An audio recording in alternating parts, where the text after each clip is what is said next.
Dalam kunjungan kerja atau kunker spesifik ke kota Surabaya, Provinsi Jawa Timur, Dewan Perwakilan Rakyat Republik Indonesia atau DPR RI dari Komisi 5 dalam rangka meninjau program atau kegiatan Kementerian Perhubungan yang dilaksanakan mulai hari Sabtu tanggal 3 sampai 5 April 2021.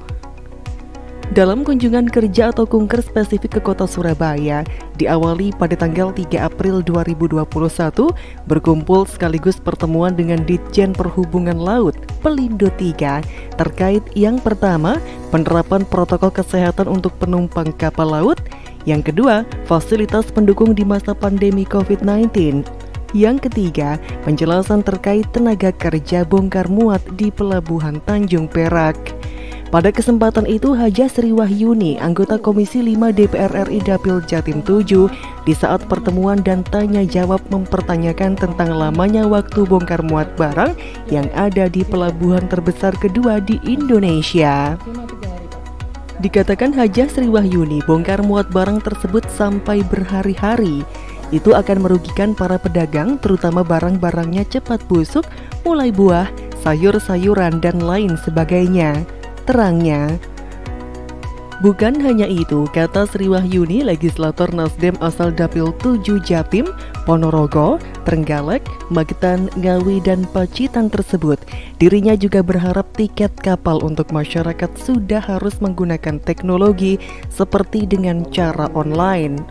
Pada kesempatan itu pula, Sri Wahyuni juga mendapatkan laporan jika bongkar muat barang juga terjadi di luar area Pelindo 3, dan itu sangat rawan terjadinya penyelewengan yang dilakukan oleh oknum-oknum yang tidak bertanggung jawab hingga membuat proses bongkar muat barang menjadi lambat. Saya minta bongkar muat barang harus di dalam Pelindo 3. Kemudian soal lamanya waktu bongkar muat barang agar bisa dipercepat.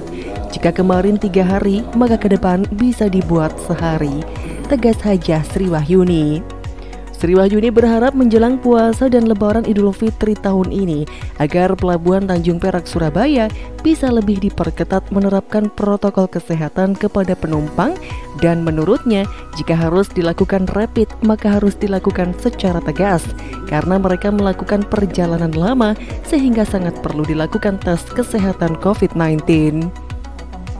Saya berharap Pelabuhan Tanjung Perak Surabaya menerapkan protokol kesehatan secara ketat jelang puasa dan lebaran Idul Fitri tahun ini.